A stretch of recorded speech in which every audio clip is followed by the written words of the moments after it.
ఇంట్లో నిద్రిస్తున్న మహిళపై దాడి చేసి మెడలోని బంగారు గొలుసు ఎత్తుకెళ్లారు దుండగులు. సిద్దిపేట జిల్లా అక్కన్నపేట మండలం మంచినీళ్లబండ గ్రామంలో గురువారం రాత్రి ఈ ఘటన జరిగింది.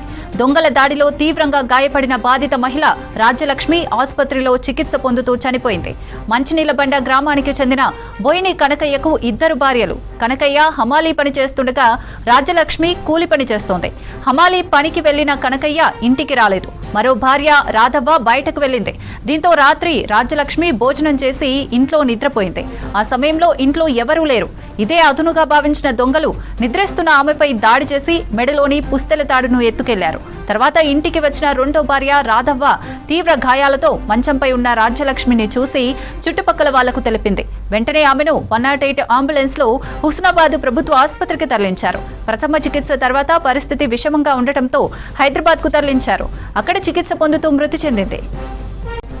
అయితే మెడలో ఉన్న బంగారం ఎత్తుకెళ్లేందుకు దొంగలు ఈ ఘాతుకానికి పాల్పడ్డారా లేదా ఇంకా ఎవరైనా హత్య చేసి దొంగతనంగా చిత్రీకరించేందుకు ప్రయత్నించారా అనేది తెలియాల్సి ఉంది.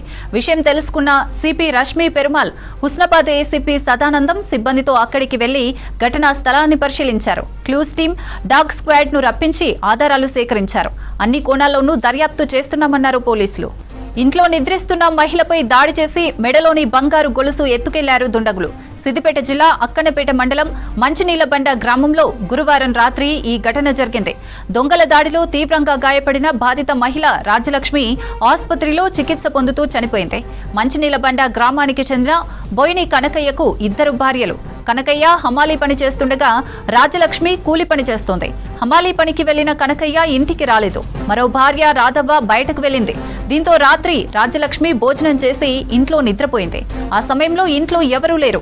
ఇదే అదునుగా భావించిన దొంగలు నిద్రిస్తున్న ఆమెపై దాడి చేసి మెడలోని పుస్తెల తాడును ఎత్తుకెళ్లారు.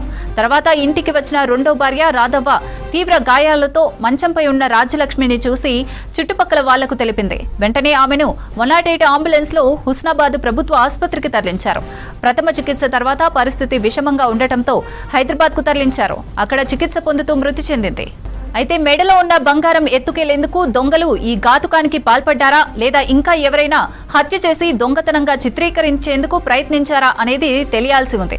విషయం తెలుసుకున్న సిపి రష్మి పెరుమాల్, హుస్నాబాద్ ఏసీపీ సదానందం సిబ్బందితో అక్కడికి వెళ్లి ఘటనా స్థలాన్ని పరిశీలించారు. క్లూస్ టీమ్, డాగ్ స్క్వాడ్ ను రప్పించి ఆధారాలు సేకరించారు. అన్ని కోణాల్లోనూ దర్యాప్తు చేస్తున్నామన్నారు పోలీసులు.